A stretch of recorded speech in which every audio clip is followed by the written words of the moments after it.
오늘 하나님의 뜻을 분별하라 하는 주제로 두 번째 시간 로마서 12장 2절 말씀을 살펴보려고 합니다. 지난주에는 1절 말씀을 예배라는 소제목으로 살펴봤고 오늘은 분별이라는 소제목으로 2절 말씀을 살펴봅니다. 1절에 나오는 바울의 그 권면, 요청, 훈계가 1절에 나오는 제사나 예배에만 해당되는 것이 아니라 이어지는 2절에 나오는 분별이나 3절에 나오는 분량에 대한 내용과도 연결된다 하는 것을 기억하시기 바랍니다. 그리고 이 2절이 이제 시작할 때 그리고 아니면 또한 뭐 이런 뜻을 가지고 있는 접속사로 시작을 하고 있습니다. 권면한다, 제사로 드려라, 예배니라, 그리고 분별해라 이렇게 이제 내용이 연결되고 있는데 우리 개역성경은 이 접속사를 번역하지 않았어요. 그래서 이 2절도 역시 우리에게 베풀어 주신 하나님의 구원의 능력과 은혜와 긍휼과 자비에 근거해서 주어지는 요청과 훈계다 이렇게 들어야 합니다. 바꿔 말하면 우리가 하나님의 구원받은 백성이라고 한다면 이 하나님의 뜻을 분별하라고 하는 이 말씀 요청과 훈계에 대해서도 무시하거나 허투루 들어서는 안 된다 하는 얘기입니다. 2절을 다시 한번 읽습니다. 너희는 이 세대를 본받지 말고 오직 마음을 새롭게 함으로 변화를 받아 하나님의 선하시고 기뻐하시고 온전하신 뜻이 무엇인지 분별하도록 하라. 이 2절에 나오는 분별에 대한 내용은 세 가지 내용으로 나눠집니다. 저는 이 부분을 보면서 마치 한 번에 건널 수 없는 조금 넓은 개울을 그 중간에 두 개의 징검다리, 커다란 돌덩어리를 놓고 징검다리를 삼아서 한 번, 두 번, 세 번 이렇게 해서 건너편으로 건너가는 그런 장면과 아주 흡사하다라고 생각을 했습니다. 지금 내가 서 있는 이 자리에서 하나님의 뜻을 분별할 수 있는 저쪽 건너편으로 건너가야 하는데 한 번에 건너갈 수 있는 게 아니고 최소한 두 개의 징검다리를 밟고 지나가야 하나님의 뜻을 분별할 수 있는 자리로 넘어갈 수 있다 하는 겁니다. 다르게 표현하면 우리가 하나님의 뜻을 분별한다라고 하는 그 부분에 있어서 내가 하나님의 뜻을 분별해야지 라고 생각한다고 해서 그냥 분별이 되는 게 아니라는 겁니다. 이 일에 대한 하나님의 뜻이 뭘까? 성경을 통해서 알아야지 하고 아무데나 휙 펼치면 거기에 내가 그 일을 어떻게 해야 될지에 대한 하나님의 뜻이 나온다거나 아니면 잠깐 앉아서 눈 감고 하나님 이 일에 대한 하나님의 뜻을 알려주세요. 기도하고 이러고 눈 감고 앉아있으면 순식간에 뭔가가 번쩍하고 머릿속을 스쳐 지나가면서 이 일에 대한 하나님의 뜻은 이거구나 이런 식으로 깨달아지는 게 아니라는 겁니다. 우리가 많은 경우 그런 착각을 한단 말이에요. 말씀을 통해서 하나님의 뜻을 분별하라 그러면 그 말씀 아무데나 펼쳐서 나오는 내 눈에 확 들어오는 그게 하나님의 뜻일 거다. 기도를 통해서 하나님의 뜻을 분별하라 그러면 잠깐 기도해놓고 머릿속에 어떤 생각이 떠오르면 그게 하나님의 뜻이구나 이런 식으로 생각하는 경우가 많은데 그것은 성경적인 방식의 하나님의 뜻을 분별하는 방법이 아니라는 겁니다. 그래서 오늘 본문에서 바울은 과연 우리가 어떤 방식으로 하나님의 뜻을 분별할 수 있게 되는가, 어떻게 분별할까가 아니고 어떻게 분별할 수 있는 자리까지 갈 수 있는가 하는 것을 이야기하고 있다고 생각이 됩니다. 그래서 성경이 우리에게 제시하는 적절한 그 과정을 거칠 때에야 비로소 우리가 하나님의 뜻을 분별할 수 있는 자리에 도달할 수 있다. 그래서 이 단계를 세 개로 나눠서 말씀을 드리려고 하는데, 그 첫 번째 단계라고 할 수 있는 것이 오늘 본문 상반절에 나오는 이 세대를 본받지 말고 라고 하는 단계입니다. 우리가 하나님의 뜻을 분별하게 되려면 무엇보다도 먼저 이 세대를 본받지 않는 것이 필요합니다. 여기 본받는다 라고 번역된 단어가 쉬스케마티조라고 하는 헬라어 단어입니다. 여기 스케마라고 하는 단어가 명사인데 어떤 겉모습, 외모, 외향 뭐 이런 뜻을 가지고 있는 단어고, 뒤에 티조는 뭐뭐하게 만든다 뭐 이런 뜻이고, 이 쉬는 아마 이제 같다 그런 뜻의 그 접두사인 것 같아요. 그러니까 이 쉬스케마티조는 비슷하게 꾸민다, 같은 모양으로 만든다, 따른다, 순응한다 그런 뜻입니다. 이 사전을 찾아보면 영어로 이제 나와 있는 의미가 조금 더 쉽게 이해가 되지 않을까 싶은데, 영어로는 이 쉬스케마티조의 뜻이 to fashion together 그런 뜻입니다. 그러니까 fashion을 together 똑같이 만든다는 겁니다.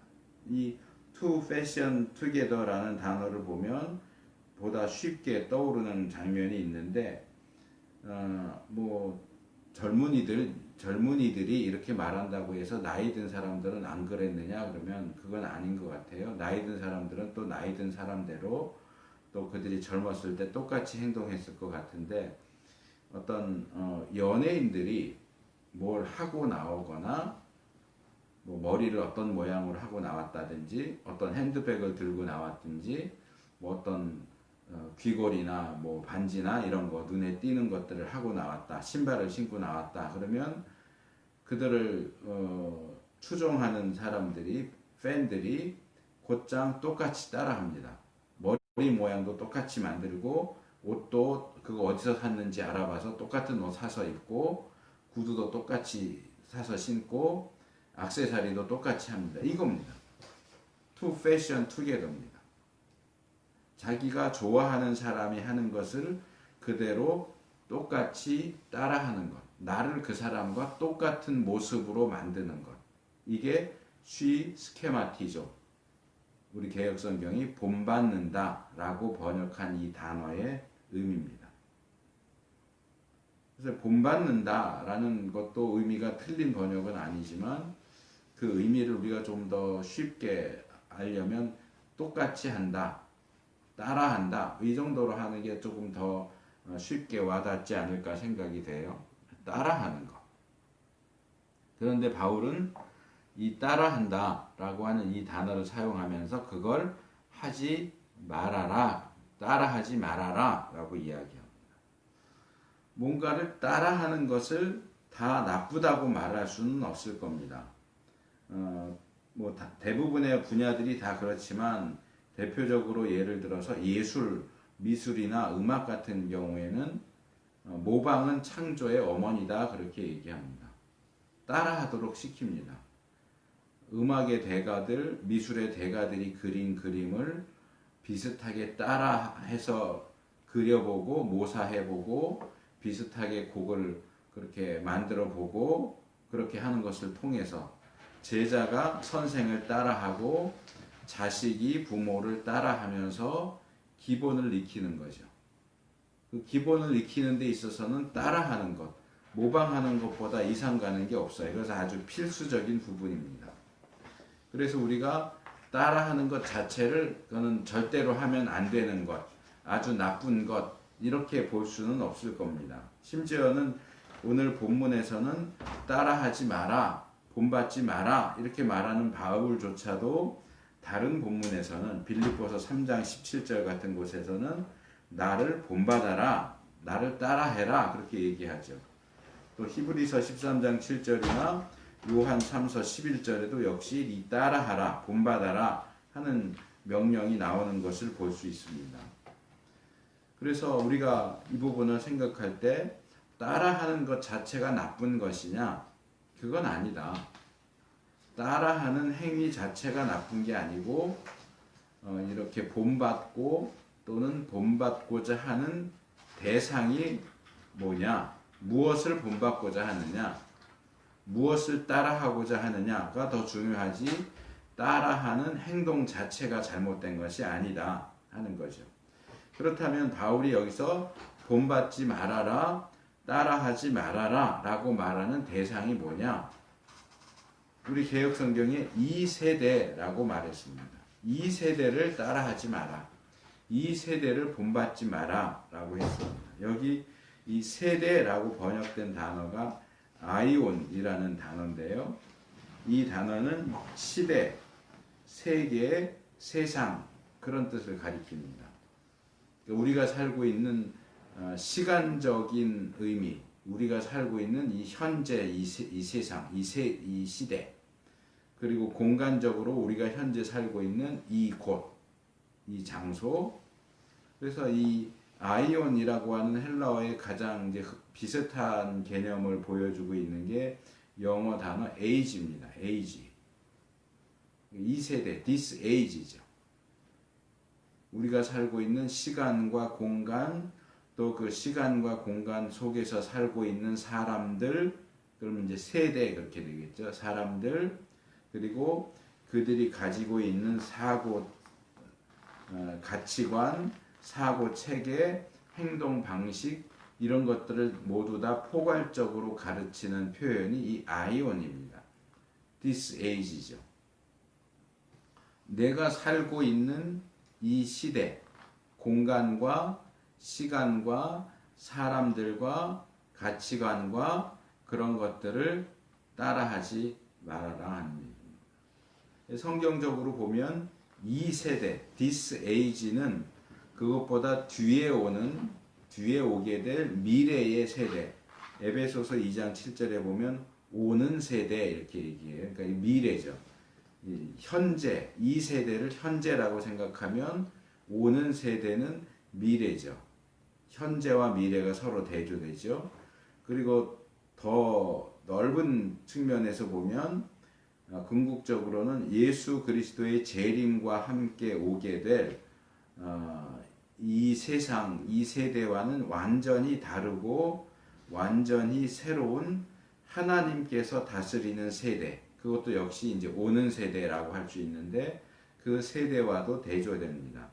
마치 우리나라 말 표현에 이승 있죠. 이승, 저승 그러죠. 이승은 우리가 살고 있는 이 세상을 가리키고 그것과 대조되는 저승은 이승과는 완전히 다른 죽은 후에 가는 세상이죠. 죽음 이후의 세상을 저승, 이승, 저승 이렇게 말하는 것처럼 성경적으로 보면 이 세대는 인간들이 살고 있는 현 세상을 가리킨다면 과거와 현재 미래를 모두 포함해서 현 세상을 가리킨다면 오는 세대 그러면 이것은 우리가 살고 있는 이 세대가 끝나고 예수님이 재림하시면서 이 땅에 임하게 되는 하나님의 나라가 오는 세대, 저 세대가 되겠죠. 이 세대와 저 세대.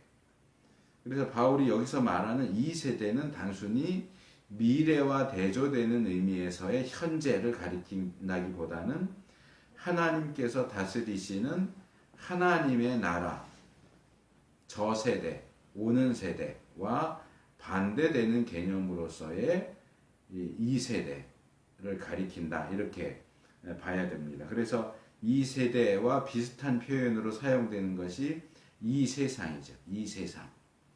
디모데 후서에서 바울이 대만은 이 세상을 사랑해서 나를 버리고 데살로니가로 갔다 할 때 그 이 세상. 또 사도 요한이 요한 1장에서 이 세상과 이 세상에 있는 것들을 사랑하지 마라 라고 할 때의 이 세상. 그게 이 세대와 비슷한 의미입니다. 그래서 이 세대와 이 세상을 놓고 말할 때 바울은 또 고린도 후서 4장 4절에서 이 세상의 신을 얘기합니다. 이 세대와 이 세상을 다스리는 신이 누구냐? 바로 하나님과 그리스도를 대적하는 사탄 마귀가 이 세상의 신이다. 그리고 에베소서 2장 2절에 보면 이 사탄 마귀가 이 세상의 공중 권세를 잡고 있다. 그렇게 이야기합니다. 그러니까 이 세대와 이 세상은 결국 사탄 마귀의 지배하에 들어가 있는 하나님과는 반대되는 어떤 세력, 반대되는 어떤 시대, 시간, 공간, 하나님의 뜻과는 반대되는 어떤 생각과 가치관들의 총집합체를 가리킨다. 이렇게 말할 수 있습니다. 그렇다면 이 세대와 이 시대, 이 세상을 좋다고 하면서 그것을 따라하는 사람, 이 세대, 이 세상과 자기를 동일시하고 닮은 존재로 만들기 위해서 노력하는 사람은 결국 사탄 마귀와 자신을 비슷하게 만들려고 노력하는 사람이다.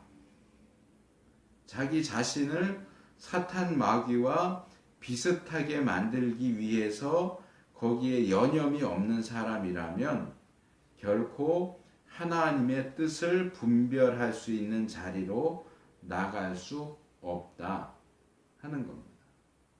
그 입술로는 나는 정말 하나님의 뜻을 알고 싶어요. 난 정말 하나님의 뜻을 행하고 싶어요. 라고 아무리 마르고 닳도록 말할지라도 그의 기본적인 생각이, 그의 기본적인 행동 방식이, 그의 일상적인 삶의 모습과 행동이 하나님을 따라하기보다는 사탄을 따라하는 것에 더 초점을 맞추고 있다면 그 사람은 결코 하나님의 뜻을 알 수가 없다는 얘기입니다. 하나님께서 그런 사람에게 자신의 뜻을 나타내 보이시겠어요?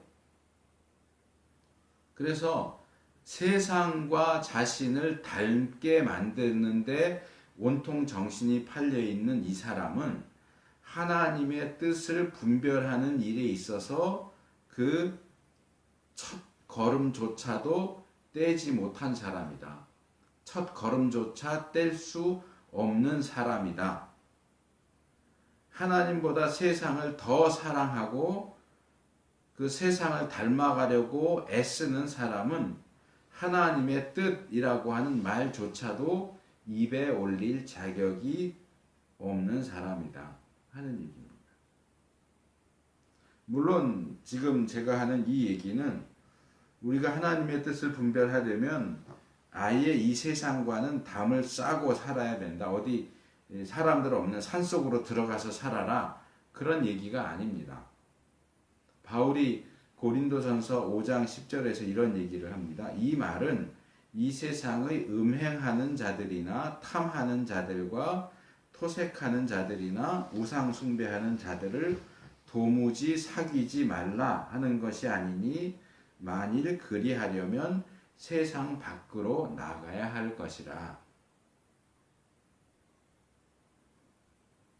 꽤 오래전에 어떤 개그맨이 지구를 떠나라 그런 말을 유행어로 만들었던 적이 있는데 비슷한 표현이죠. 지구를 떠나라.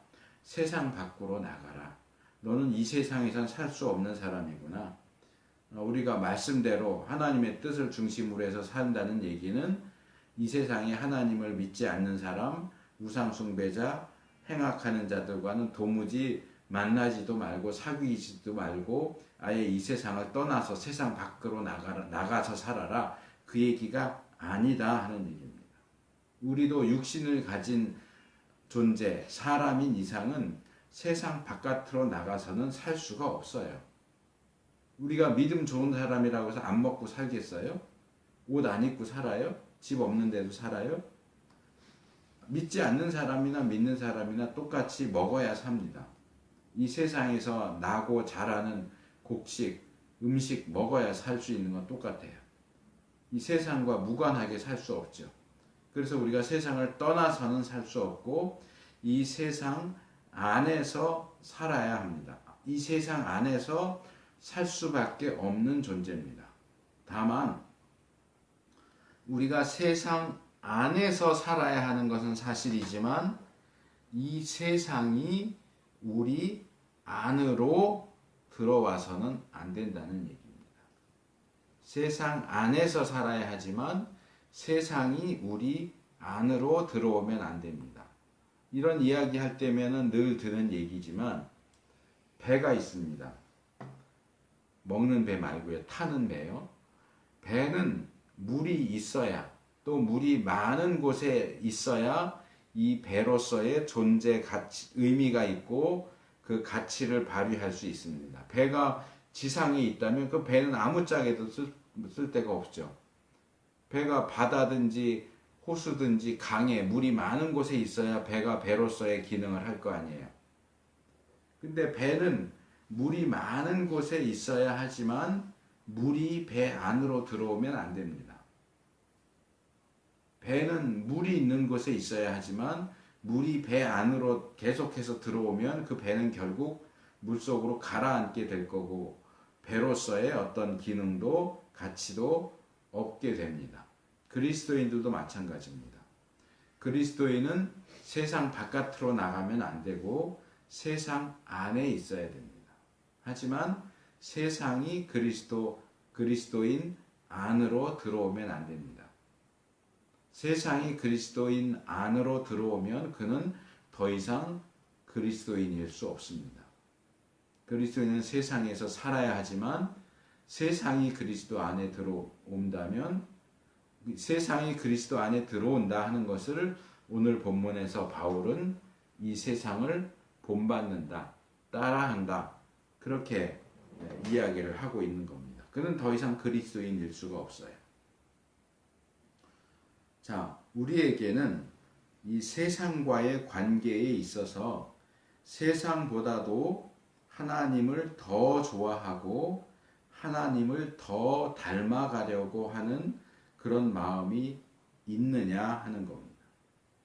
온통 머릿속이 이 세상의 유행을 따라하고픈 생각으로 가득하지 않은가. 요즘 애들은 어떤 옷을 입나, 머리는 어떻게 하나, 구두는 어떤 거 신나, 액세서리는 어떤 거 하나, 화장은 어떻게 하나, 하루 종일 앉아서 그거 검색하고 앉았고, 요즘 애들 드는 핸드백은 어디 가서 사야 되나, 맨날 그것만 머리에 가득 차 있는 사람, 이런저런 세상적인 것들을 잔뜩 갖추어서 주위 사람들로부터 부러움을 사야지. 야, 너 참 유행에 첨단을 달리는구나. 그건 어디서 알았어? 그건 어떻게 알았어? 어디서 구했어? 그런 걸로 뿌듯함을 삼고자 하는 그런 사람. 이 세상 것들에 대한 그런 쓰레기 같은 생각들로 몸과 마음을 채우지 마세요. 하나님으로 채워야 됩니다. 그것이 하나님의 뜻을 분별하기 위한 첫 단계입니다. 세상이 온통 그 마음에 들어와 있는 사람은 하나님의 뜻을 분별할 수 없어요. 교회는 나오니까 사람들 앞에서 나도 하나님 뜻 알고 싶어요. 나도 하나님 뜻 행하고 싶어요. 아무리 얘기하고 주장해봤자 그 속이 세상으로 가득 차 있는 사람은 하나님의 뜻을 아는 자리에 나갈 수가 없다고요. 바울이 제시하는 두 번째 단계는 오직 마음을 새롭게 함으로 변화를 받아 라고 하는 부분입니다. 이 부분은 조금 우리 개역성경의 번역에 문제가 좀 있어 보여요. 아쉬움이 많아요. 일단 오직이라고 번역된 단어가 오직이라는 뜻이 아니에요. 오직이라고 하면 이제 헬라어로 모노 이렇게 써야 오직인데 여기 나온 단어는 모노가 아니고 알라라는 뜻이에요. 이 알라는 그러나 아니면 뭐 대신 그런 뜻입니다. 이 바울이 이 상반절과 중반절에서 사용하고 있는 표현이 이 영어 이제 그 구문 문장 가운데 not A but B 이 문장하고 똑같은 형식이에요. not A, A가 아니고 B를 해라. 그러니까 not A는 뭐냐? 이 세상을 본받지 마라. not 이 세상 본받기. 이 세상을 본받는 거 하지 말고 그러나 뭘 해라? 마음을 새롭게 함으로 변화를 받아라. 그러니까 여기 오직이 아니고 그러나 그것 대신 이 세상을 닮아가는 것이 아니라 마음을 새롭게 하여 변화를 받아라. 하나님의 뜻을 분별하려면 이렇게 하면 안 되고 이렇게 해야 된다. 그 얘기죠. 이 세상을 본받는 것 가지고는 하나님의 뜻을 분별하는 자리로 갈 수 없고 마음을 새롭게 하여 변화를 받고자 해야 하나님의 뜻을 분별할 수 있다. 이제 오직 그러면 이것밖에 없다. only 이렇게 해야만. 근데 이렇게 해야만이라고 바울이 말하고 있지는 않아요. 이 세상을 본받는 것 대신 이렇게 해야 된다. 이렇게 얘기하지 오직 이렇게 해야만 이렇게 할 수 있다. 이 얘기를 하는 건 아니에요. 그러면 하나님의 뜻을 분별하기 위해서 우리가 해야 하는 것, 우리가 첫 번째는 하지 말아야 하는 것을 살펴봤다면 해야 하는 것이 무엇이냐?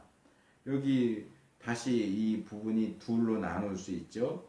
마음을 새롭게 해라, 변화를 받아라. 마음을 새롭게 해라, 변화를 받아라. 이렇게 나눌 수 있는데 헬라어 원문에는 순서가 바뀌어 있어요. 변화를 받아라가 먼저 나오고 마음을 새롭게 해라가 뒤에 나옵니다. 그래서 저는 이 헬라어 원문에 따라서 나와 있는 순서대로 먼저 변화를 받아라를 먼저 말씀을 드리겠습니다. 하나님의 뜻을 분별하는 자리에 가려면 변화를 받아야 합니다. 이 변화를 받는다라는 것이 메타모르포라고 하는 헬라어 단어입니다. 메타는 보통 뭐 함께라는 뜻도 있고 후에라는 뜻도 있고 뒤 모르포, 모르페인데 모르페가 명사고요. 뒤에 이제 포오 이러면 이게 이제 동사형이 된단 말이에요. 그래서 이 모르포라고 하는 단어를 알려면 아까 제가 설명했던 이 세상을 본받는다, 쉬 스케마티조 하면서 스케마를 설명을 드렸어요. 스케마는 겉모습, 외형이라는 뜻을 가지고 있다고 그랬죠. 외모예요, 외모. 근데 이 모르페도 역시 어떤 모습을 가리키기는 하지만 외적인 모습만 가리키는 게 아니고 본질까지도 포함하는 어떤 모습입니다. 그래서 쉬 스케마티조는 이 세상을 본받는다 하는 얘기는 이 세상의 어떤 외적으로 보이는 것을 따라한다. 그런 뜻이라고 한다면 이 메타모르포는 변하는 건 변화한다, 변형한다, 변질한다 이런 뜻인데 그 본질까지도 변화하는 겁니다. 그러니까 쉬스케마티조는 본받는다는 그냥 따라하는 거예요. 내가 그림을 잘 그리는 대가의 그 어떤 방식을 따라한다고 해서 내가 대가가 되는 건 아니에요. 그냥 눈에 보이는 겉으로 보이는 것을 그냥 따라하는 것뿐이지 내 본질이 변하지는 않아요. 그런데 여기 변화한다라고 되어 있는 것은 본질까지도 변하는 것을 가리키는 겁니다. 그래서 모습과 외형을 따라하는 것과 그 모습과 함께 본질적인, 그러니까 이것은 질적인 변화죠. 질적으로 아예 바뀌는 것, 겉모습만 바뀌는 게 아니고 그 내면과 본질까지도 바뀌는 그런 변화. 이 두 개가 아주 서로 상반되는 개념으로 제시되고 있는 겁니다. 그래서 이 상반절에 나오는 이 세상을 본받지 마라 하는 이 따라하지 마라 라는 이 표현은 데살로니가 전서 5장 22절에 나오는 악은 모든 모양이라도 버려라 하는 표현과 짝을 이루고 있다고 생각이 되고, 이 중반절에 나오는 변화를 받아 라고 하는 것은 디모데후서 3장 5절 표현을 빌리자면 경건의 모양만이 아니라 경건의 능력까지도 갖출 수 있게 되어야 한다. 그런 의미로 읽으면 될 것 같습니다. 경건하게 변화되는데 외적인 모습만, 모양만 갖추는 그런 변화가 아니고 내적인 실질적인 경건의 능력까지도 갖추게 되는 그런 변화. 아주 본질적인 변화. 위에 따라하는 것은 그냥 겉모습만 겉핥기로 따라하는 것이고 이것은 본질적인 측면에서 변화하는 것이다. 그런데 이 동사가 오늘 본문에서는 수동태로 사용됐습니다. 그러니까 이 부분은 번역이 잘 됐어요. 변화를 받아, 변화해라가 아니고 변화를 받아라, 변화되어라. 우리가 본질적으로 완전히 전면적으로 뒤집어 엎어져서 완전히 바뀌는 그 변화는 우리가 능동적으로 노력한다고 해서 되는 일이 아니라고 하는 겁니다. 그것은 수동적으로만 가능합니다. 어떻게 그런 변화가 가능하냐? 에스겔 11장 19절에 내가 그들에게 일치한 마음을 주고 그 속에 새 신을 주며 그 몸에서 굳은 마음을 제하고 부드러운 마음을 주어서, 또 역시 에스겔 36장 26절에 또 새 영을 너희 속에 두고 새 마음을 너희에게 주되 너희 육신에서 굳은 마음을 제하고 부드러운 마음을 줄 것이며 라는 이런 말씀들에서 보는 것처럼 하나님께서 우리에게 새 영과 새 마음을 주실 때 우리가 그 새 영과 새 마음을 받으면 변화가 돼요. 변화를 입는 거죠. 내가 능동적으로 노력해서 변해야지 그래서 변하게 되는 게 아니고 변화를 입는 거예요. 수동적으로 하나님께서 새롭게 하시는 그 역사를 받아들이고 입게 되는 거죠. 그래서 우리는 변화를 받아야 돼요. 하나님의 뜻을 분별하게 되려면 변화를 받는 자리로 가야 된다. 그럼 어떻게 해야 변화를 받을 수 있느냐? 이것이 헬라어 원문에서는 이 메타모르포 뒤에 나오는 표현이고 우리 한글 성경에는 앞에 먼저 나오는 마음을 새롭게 함으로. 근데 이 마음을 새롭게 함으로를 어떻게 읽어야 하느냐 하는 문제가 있습니다. 여러분은 이 구절을 읽을 때 오직 마음을 새롭게 함으로 변화를 받아 이렇게 하면 이 마음을 새롭게 함으로를 어떤 의미로 읽으십니까? 저도 예전에는 이 말씀을 이제 자세하게 원문으로 살펴보기 전에는 그냥 한글 표현만 보면서 이렇게 이해를 했어요. 먼저 우리가 능동적으로 우리의 마음을 새롭게 하면 그 다음에 변화를 받게 된다. 이렇게 생각을 했어요. 마음을 새롭게 하여 너는 너 마음을 새롭게 해. 이런 의미로 읽기가 쉽단 말이에요. 그런데 정말 본문이 이야기하는 게 그걸까?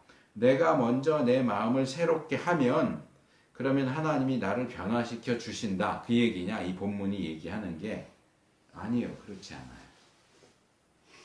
헬라어 원문을 보면 이 한글 표현 마음을 새롭게 하여 너가 먼저 너 스스로의 마음을 새롭게 해. 그 얘기가 아니에요. 왜냐하면 이 본문의 그 헬라어 원어를 보면 테 아나카이노세이 투 누스 이렇게 돼 있어요. 이 아나카이노스라고 하는 표현은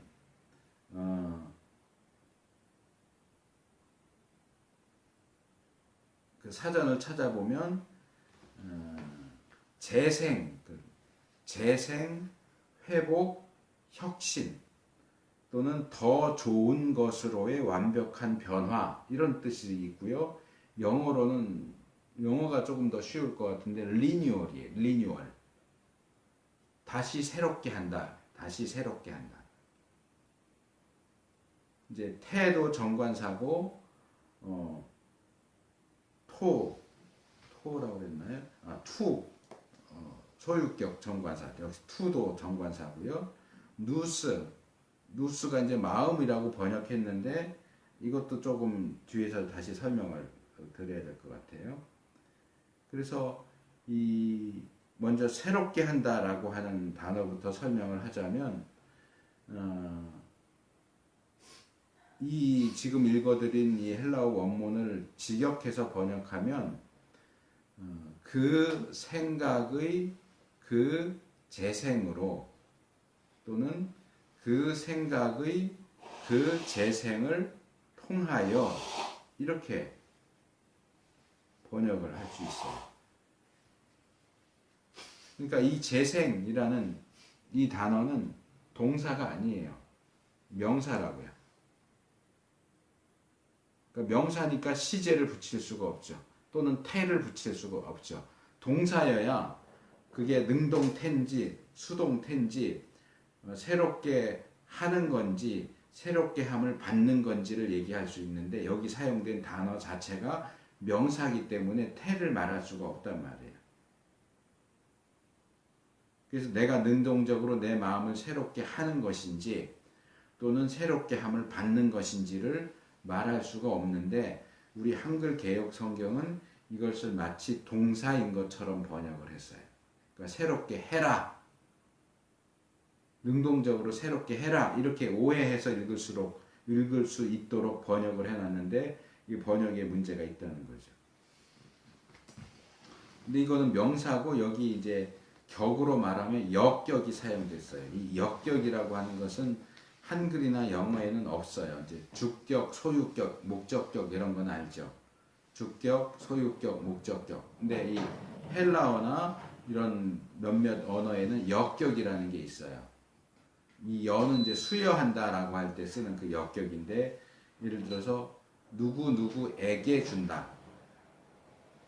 제가 이 손수건을 진아에게 준다. 그러면 손수건을 내가 그러면 주격이죠. 손수건을 그러면 목적격이고 진아에게 할 때가 역격인 겁니다. 누구누구에게 보통은 이제 기본적으로 그 뜻을 가지고 있어요.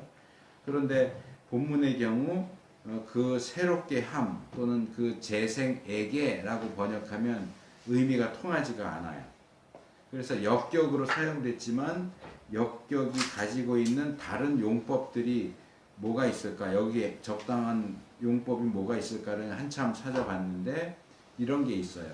수단으로서의 역격. 역격 표현을 사용을 하는데 그 역격이 어떤 수단으로 수단의 의미로 사용되는 거죠. 그러니까 그 재생으로 그 재상을 통하여 여기 이제 의로나 통하여는 수단을 가리키는 영어 표현 by의 의미 정도라고 이해를 하면 되죠. 그러니까 재생을 통하여 마음의 재생을 통하여 마음의 재생으로 이렇게 해야 되죠. 그래서 이 새롭게 해서라고 읽으면 본문의 의미가 오히려 흐려집니다. 본문은 우리 마음의 재생이 우리의 능동적인 노력을 통해서 이루어진다 라고 말하고 있지 않고요. 다만 성경 전체의 가르침을 고려해서 볼 때 우리 마음의 재생, 우리 마음이 새롭게 되는 것 역시 하나님의 은혜로만 가능하고 우리는 그것을 수동적으로 받아들일 수 있을 뿐이다. 아무도 스스로의 힘으로 스스로의 노력으로 자신의 마음을 새롭게 만들 수 없어요. 마음이 새롭게 되는 것도 하나님이 우리에게 새 마음을 주셔야만 새롭게 되는 거지 내가 내 마음을 새롭게 하는 것이 불가능하다는 얘기입니다. 그러니까 본문은 우리가 우리 마음을 새롭게 할 수 있느냐 없느냐를 얘기하기보다는 우리의 그 본질적인 변화를 받는 그 일은 우리의 마음이 새롭게 되는 것을 통해서 된다. 새롭게 함을 통해서 된다는 걸 얘기하는 거지 우리에게 마음을 새롭게 해라 라고 명령하는 식으로 얘기하는 게 아니라는 겁니다. 그래서 저도 그랬지만 아마 대부분 그렇게 읽을 것 같아요. 이 본문을 먼저 우리가 우리의 마음을 새롭게 하면 그러면 하나님이 우리를 변화시켜 주신다. 이런 식으로 본문을 읽을 수 없다는 겁니다. 본문을 잘못 읽는 거예요. 우리의 변화, 본질적인 변화는 마음이 새롭게 되는 것을 통해서만 된다. 이 얘기를 하는 거예요. 근데 마음이 새롭게 되는 것 역시도 우리가 능동적으로 할 수 있는 일이 아니라는 거죠. 또 하나 더 덧붙여서 얘기할 것은 여기 마음이라는 단어입니다. 제가 아까 누스. 이 마음에 대해서도 좀 오해해서 읽을 수 있기 때문에 좀 정확하게 지적하고 넘어가는 것이 필요하다는 생각을 합니다. 자, 마음이 새롭게 된다 또는 마음이 재생된다 라고 할 때 이 마음이 뭐를 가리킨다고 생각합니까? 뭘까요? 이 누스의 가장 기본적인 뜻은 지능입니다. intelligence 또는 생각, think입니다. think. 제가 볼 때는 이 think로 번역하는 게 제일 좋을 것 같아요. 누스, 생각. 제가 뭐 설교할 때나 성경 공부할 때나 종종 말씀을 드렸던 것 같은데 우리 마음이 어디 있습니까? 마음이 어디 있습니까? 물어보면 동양 사람들은 마음이 여기 있다고 해요. 마음이 여기 있습니다. 서양 사람들은 마음이 어디 있습니까? 물어보면 여기 있다고 해요. 뇌에 있다고 해요. 그러니까 마음을 이해하는 동양적인 이해와 서양적인 이해의 차이가 있다는 거죠. 여기 동양 사람들이 마음을 물어볼 때 이렇게 가슴을 가리키는 건 사실은 심장을 가리키는 거예요. 그러니까 동양 사람들은 마음이라고 할 때 그것을 정서적인 의미로 이해해요. 저 사람은 마음이 착해, 마음이 좋아, 저 사람 마음씨가 못됐어. 이건 어떤 성품적인 측면, 어떤 감성적인 측면을 주로 해서 마음을 이해를 하는 거예요. 근데 서양 사람들은 마음을 이성적인 측면으로 생각을 해요. 그러니까 마음은 두뇌의 작용이에요. 생각하는 거예요. 근데 이 신약 성경 헬라어의 그 마음이라고 하는 것은 동양적인 개념이 아니고 서양적인 개념입니다. 마음이라고 번역되는 이 누스는 그 사람의 감정이 아니고 이성을 가리킵니다. 그러니까 마음이 새롭게 된다는 얘기는 이성이 새롭게 된다. 생각이 새롭게 된다는 거예요. 그 사람의 정서가 새롭게 된다는 게 아니에요. 참고로 이 헬라적 개념에서 정서의 개념은 기능은 내장이 감당한다고 합니다. 내장 또는 창자가 담당하는 것으로 알려져 있어요. 스플랑크나라고 하는 건데 내장, 창자입니다. 그래서 아마 정서적인 개념에서 사람의 마음이 정서가 어디에 있습니까? 물어본다면 아마 헬라 사람들은 배를 가리킬 것 같아요. 그래서 잘 아는 많이 알려진 빌립보서에 보면 내가 그리스도의 심장으로 너희를 얼마나 사랑하는지 이런 표현을 쓰는데 그 심장이 아니고요. 거기 사용된 단어가 스플랑크나예요. 창자예요. 근데 그렇게 번역하면 웃기잖아요. 내가 그리스도의 창자로 너희를 얼마나 사랑하는지 이상하잖아요. 그걸 심장이라고 번역을 했는데 헬라 개념에서는 정서 기능은 창자가 내장이 담당한다고 봤어요. 두뇌의 기능은 생각하는 기능은 머리가 하고요. 심장은 그 부분에서 별로 상관이 없는 것으로. 근데 이제 그게 헬라 개념인지 우리 개념인지 모르겠지만 이제 감정을 심장하고도 연결시키기도 하는 모습을 볼 수는 있는데 어쨌든 본문이 말하는 마음은 정서적인 개념이 아니고요. 물론 그것도 포함되어 있다고 생각해야 되겠지만 이성적인 개념이라고 하는 걸 생각할 필요가 있습니다. 그러니까 하나님이 우리의 마음을 새롭게 한다 하는 것은 우리의 어떤 정서적인 부분을 새롭게 한다는 게 아니고 우리의 이성적인 부분, 우리의 생각을 새롭게 한다는 겁니다. 생각이 새롭게 되는 게 중요합니다. 하나님이 우리의 생각을 새롭게 하십니다. 우리 생각이 바뀌어야 전인격적인 본질적인 변화가 가능해집니다. 그래서 우리의 질적인 변화가 생각의 변화에서부터 온다. 이거 꼭 기억할 필요가 있습니다. 이 생각의 변화, 말씀을 읽고 내가 이렇게 생각했었는데 이게 잘못된 생각이었구나. 이렇게 생각하는 것이 성경적이구나. 생각만 변화한다고 하면 뭐 행동이 변하는 것도 아니고 삶이 변하는 것도 아니고 어떤 행동의 변화나 이런 것들에 비해서 생각의 변화는 조금 뭐라 그럴까 하찮다고 해야 되나 좀 그런 식으로 생각하기가 쉬운데 그렇지 않아요. 성경이 제일 중요하게 생각하는 건 생각의 변화입니다. 행동은 얼마든지 겉으로 따라하는 것이 가능해요. 생각은 변하지 않는데 행동만 변하는 건 의미가 없어요. 당장 행동의 변화가 나타나지 않아도 생각이 변하는 게 중요합니다. 생각이 변하면 결국 행동도 변화하게 되어 있다라는 것이 성경적인 방식입니다. 그래서 먼저 우리가 행동 방식을 바꾸는 것도 중요하지만 사고 방식을 바꾸는 것에 더 초점을 맞추는 것이 필요하다. 성경은 우리의 생각이 변화하는 것을 굉장히 중요하게 보고 생각이 변해야 본질적인 변화가 온다고 이야기한다. 자, 두 가지를 얘기를 했어요. 첫째로 세상을 따라하지 말아라. 겉으로 드러나는 어떤 영역에서 이 하나님을 대적하는 세상을 닮아가고 따라하려는 거 해서는 하나님의 뜻을 분별하는 것이 불가능하다. 그럼 어떻게 하나님의 뜻을 분별할 수 있느냐? 마음이 새롭게 되고 본질적인 변화를 받아야만 가능하다. 근데 그런 마음이 새롭게 되고 변화가 되는 건 어떻게 가능하냐? 그건 우리가 하자, 새롭게 하자, 변화되자 라고 주장하고 노력한다고 해서 되는 게 아니고 그것은 하나님의 은혜와 하나님의 역사를 통해서만 가능하다. 그럼 뭐 우리가 할 수 있는 건 없죠. 하나님이 우리에게 그렇게 역사해 주시기를 위해서 간구하고 기다리고 받아들이는 일.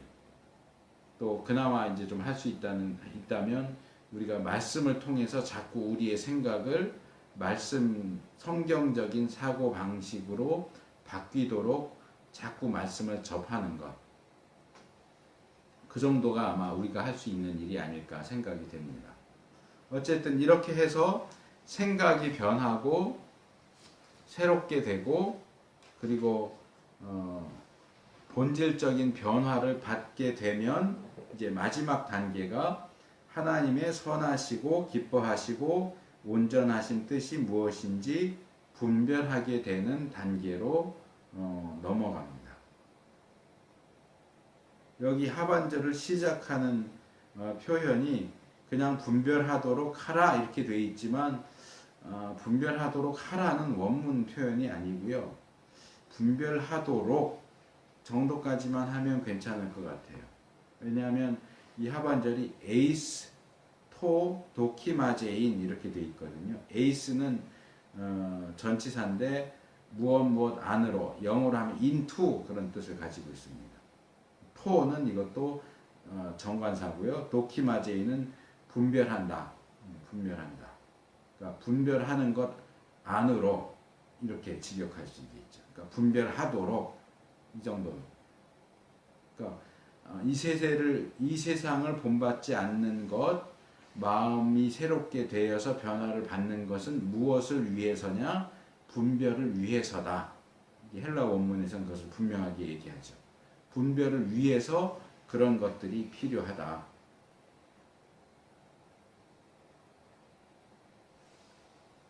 그래서 우리가 이 세상을 본받지 않는 것도 중요하고 변화를 받는 것도 중요하지만 그것들 자체가 목적이 아니다.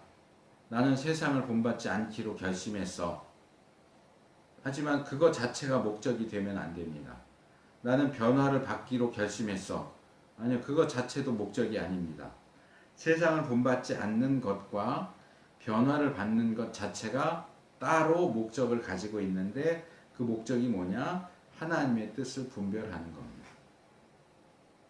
그러니까 마치 손이 안 닿는 곳에 올려져 있는 물건을 꺼내려면 밑에다 뭐 든든한 걸 하나 놓고 의자를 놓고 거기 올라가서 이렇게 꺼내는데 의자를 놓고서도 안 되면 그 위에 또 뭔가 든든한 걸 또 올려놓고 그 위에 올라가서 하는 것처럼 제일 밑에 세상을 본받지 않는 것을 제일 밑에다 놓고 그 위에 변화를 받는 것을 놓고 그리고 거기 올라가서 끄집어내는 게 뭐냐?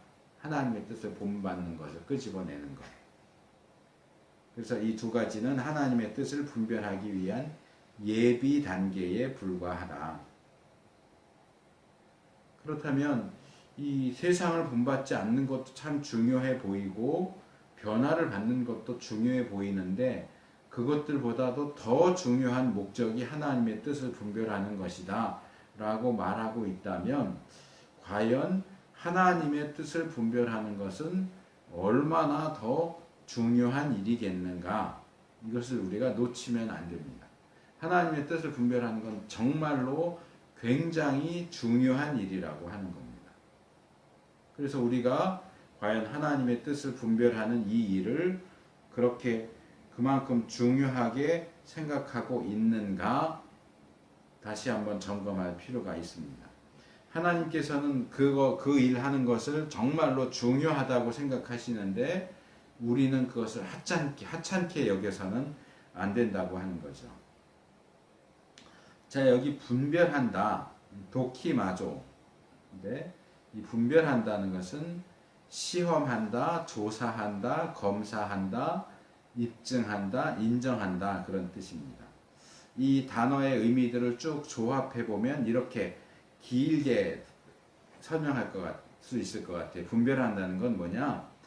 조사의 대상이 되는 것을 아주 철저하고 정밀하게 검사하고 시험해서 그것이 정말로 가치 있는 것인지 그 여부와 사실을 입증하고 인정하게 하는 것이 분별한다라는 것의 의미입니다. 많은 보수적인 그리스도인들이 그냥 이거 하나님의 뜻입니다 라고만 말하면 그냥 덮어놓고 무조건 아멘 하면서 받아들이는 그런 모습을 쉽사리 보이는데 그건 성경이 가르치는 분별의 올바른 방식이 아닙니다. 성경은 우리에게 주어지는 그것이 정말로 하나님의 뜻인지를 철저하게 조사하고 입증할 것을 요구하고 있습니다. 제가 자주 하는 말이지만 베레아 교인들은 바울이 전하는 말씀에 대해서도 이것이 그러한가 하고 확인하고 입증하기 위해서 날마다 열심히 성경을 상고했다고 사도행전 17장 11절에 이야기합니다. 또 바울은 하나님으로부터 주어진다고 생각되는 예언의 말씀이 교회 안에 주어질 때에도 예언하는 2사람, 3사람 외에는 다른 모든 교회 공동체에 소속된 사람들은 주어지는 그 예언을 분별하라. 고린도전서 14장 29절에 예언하는 자는 2이나 3이나 말하고 다른 이들은 분별할 것이요.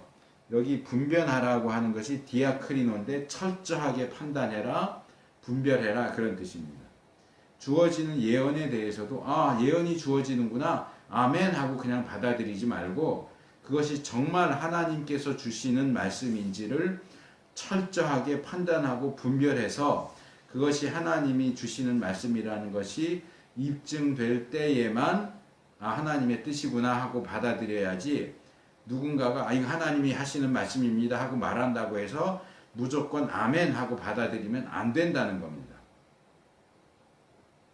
그런데 오늘날 교회 안에서 또 그리스도인들 사이에서 이렇게 하나님의 뜻을 분별하는 철저하게 조사하고 시험해서 입증하고 그것이 사실이라는 진리라는 사실을 인정하려고 하는 그런 태도들과 과정들을 찾아보기 힘들다고 하는 사실은 정말 안타깝기도 하고 한심스럽기도 한 모습입니다.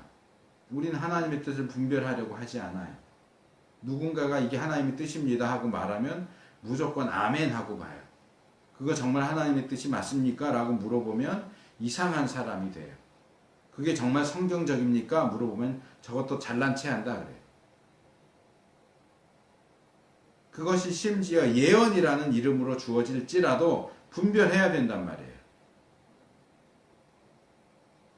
자, 이제는 우리가 분별해야 하는 하나님의 뜻에 대해서 살펴봅시다. 이 하나님의 뜻이라고 번역된 이 단어는 텔레마라고 하는 단어인데 의미가 상당히 많아요. 성향, 욕망, 기쁨, 의지, 목적, 선택, 결정 이런 뜻들을 가지고 있습니다. 그래서 이것도 조금 전에 한 것처럼 분별한다 단어를 쭉 풀어서 설명한 것처럼 여기 나와 있는 의미들을 다시 조합해서 말하자면 하나님의 뜻이라고 하는 것은 하나님의 성향과 욕망과 기쁨에 부합하는, 그래서 하나님께서 의지와 목적을 가지고 선택하시고 결정하시는 그것이 바로 하나님의 뜻을 가리킨다, 이렇게 이해하면 됩니다. 좀 더 간단하게 줄여서 말하면 하나님이 원하시는 겁니다. 하나님이 원하시고 하나님이 좋아하시는 것, 그것이 하나님의 뜻입니다. 우리가 분별해야 하는 그 하나님의 뜻과 관련된 정확한 표현을 찾아보면 본문에 의하면 본문을 직역하면 그 하나님의 그 뜻이 무엇인가를 분별하라고 그럽니다. 그 하나님의 그 뜻이 무엇인가를 분별해라. 근데 무엇인가를 분별해라 하는 이 말은 사실상 우리가 하나님의 뜻을 분별하는 것을 훨씬 더 어렵게 만들어 줍니다. 왜냐하면 우리에게 무언가가 툭 주어지고 야 이게 하나님의 뜻인지 아닌지 분별해라. 그러면 쉬워요. 50%겠죠. 확률이. 뜻이든지 아니든지. 뜻인지 아닌지만 정하면 됩니다. 분별하면 됩니다. 그런데 뜻인지 아닌지를 분별해라가 아니고 무엇이 하나님의 뜻인지를 분별하라 그러면 주어지는 게 없어요. 우리가 부딪히는 수많은 것들, 이 너무 변수가 많아지는데 그 수많은 것들 가운데서 어느 것이 하나님의 뜻인지를 우리가 어떻게 분별할 수 있겠어요? 무엇 하나 주면서 이게 하나님의 뜻인지 아닌지 분별해봐 이러면 상대적으로 굉장히 쉬운데, 아무것도 주지 않은 상황에서 무엇이 하나님의 뜻인지 분별해봐. 뭐가 하나님의 뜻이에요? 참 어떻게 보면 참 암담하고 절망스러운데 그래도 우리가 절망할 필요는 없습니다. 왜냐하면 우리는 이미 우리에게 주어진 66권의 성경 말씀을 통해서 하나님이 어떤 분이신지, 그분이 무엇을 좋아하고 또는 싫어하시는지, 그분이 무엇을 원하시고 원하지 않으시는지에 대한 개괄적인 내용과 기본적인 원리를 알고 있기 때문입니다. 그래서 우리가 하나님의 뜻이 무엇인지를 분별하기 위해서는 무엇보다도 기록된 말씀에 집중해야 합니다. 기록된 말씀이 하나님이 어떤 분이라고 말하는지, 하나님이 뭘 좋아한다고 말하는지, 하나님은 어떤 방식으로 일하시는 분이신지, 이것을 통해서 하나님이 뭘 원하시는지를 유추하고 또는 확인할 수 있다는 겁니다. 성경 구절을 아무나 확 펼쳐서 눈에 띄는 것이 하나님의 뜻인 것이 아니고 성경이 제시하는 기본적인 원리들, 하나님이 어떤 분이시고 뭘 좋아하시고 뭘 싫어하시고 어떤 걸 원하시는지를 통해서 내가 현재 부딪히고 있는 그 문제에 대한 하나님이 원하시는 뜻이 무엇인지를 분별하는 것이 가능해진다 하는 겁니다. 그리고 이 말씀을 통해서 하나님의 뜻을 제대로 분별하기 위해서는 세상을 닮아가려고 하는 것을 중지하고 하나님께서 우리의 생각을 새롭게 하시고 변화시켜 주시는 것을 잘 수용해서 그 새로워진 생각, 지식, 골로새서 3장 10절 새 사람을 입었으니 이는 자기를 창조하신 자의 형상을 좇아 지식에까지 새롭게 하심을 받는 자니라. 우리가 믿는 사람이 되었을 때 하나님이 우리의 지식까지도 생각까지도 새롭게 하신다고 얘기해요. 우리의 그 새롭게 해주신 그 지식을 통해서 하나님의 뜻을 분별할 수 있다는 겁니다. 그리고 이 본문의 마지막 부분은 우리가 하나님의 뜻을 분별하는 데 있어서 도움을 받을 수 있는 하나님의 뜻이 가지고 있는 특징 세 가지를 제시합니다. 하나님의 뜻을 분별하는 데 있어서 이 세 가지 특징을 염두에 두는 것은 굉장히 중요합니다. 이것이 하나님의 뜻인가 아닌가를 분별할 때 이 세 가지를 여기에 대보면 됩니다. 그래서 최소한 이 세 가지는 다 맞아 떨어져야 돼요. 이 세 가지 중에 하나라도 아니다 그러면 그것은 하나님의 뜻이 아닐 가능성이 높습니다.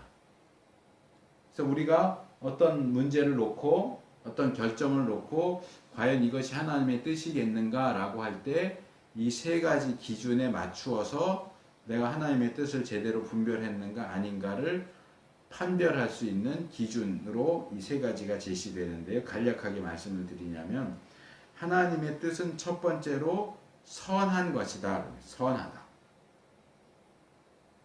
하나님 자신이 선한 분이시기 때문에 그 선한 기본적인 성품과 성향에 위배되는 악한 것을 뜻하실 수가 없어요.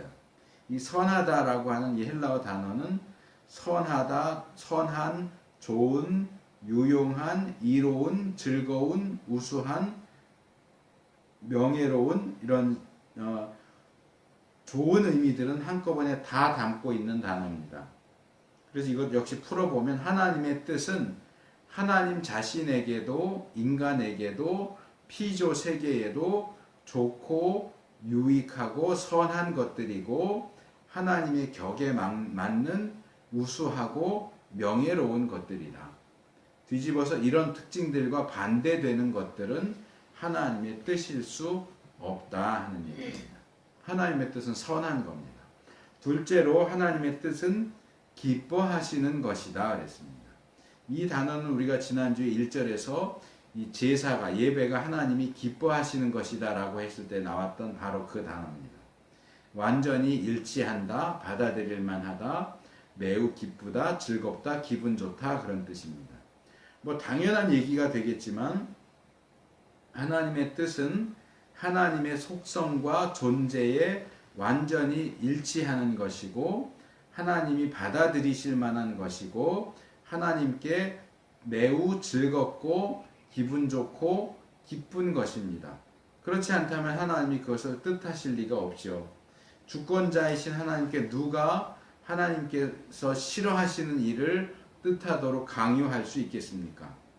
하나님의 뜻은 성경이 제시하고 있는 하나님의 속성과 존재, 행동 방식 같은 것들과 완전히 일치하고 그것과 한치라도 어긋난다면 하나님의 뜻이라고 할 수 없습니다. 셋째로 하나님의 뜻은 온전하신 것입니다. 여기 온전하다고 번역된 것은 완전하다, 온전하다, 끝났다, 완벽하다. 더 이상 손볼 필요가 없을 정도로 모든 과정이 끝나서 완벽해졌다 그런 뜻입니다. 그래서 조금 더 이해하기 쉽게 표현하면 완벽하다 또는 완전하다 이렇게 하면 될 것 같아요. 전지하시고 전능하신 하나님의 뜻은 항상 100% 완벽합니다. 복음성가 가사에도 있지만 하나님은 실수하지 않으십니다. 어떤 부족함이나 그런 것들이 있다면 그것은 하나님의 뜻일 수 없어요. 몇 주 전에 제가 말씀을 드렸던 것이지만 이게 하나님 말씀입니다. 하나님이 이렇게 말씀하십니다. 이게 하나님의 뜻입니다. 라고 감히 하나님의 이름을 빌어서 선포해 놓고 나중에는 뭐 그렇게 되면 좋고 아니면 말고 하고 이렇게 뺄 수 있는 그런 하나님의 말씀, 그런 하나님의 뜻 같은 거는 있지 않아요. 하나님의 말씀은 하나님의 뜻은 항상 100% 완벽해요. 그렇게 할 수도 있고 안 되면 말고 그렇게 할 수 있는 하나님의 뜻이라는 건 없단 말이에요. 물론 우리가 가지고 있는 인간적인 연약함 때문에 하나님의 뜻은 완전하고 완벽하지만 우리가 그것을 미처 이해할 수 없기 때문에 뭔가 불완전하게 보일 수 있어요. 하지만 그것은 우리 쪽에 문제가 있어서 그런 거지 하나님 쪽에 문제가 있어서 그런 것이 아니다 하는 것을 기억할 필요가 있습니다. 이제 말씀을 정리하겠습니다.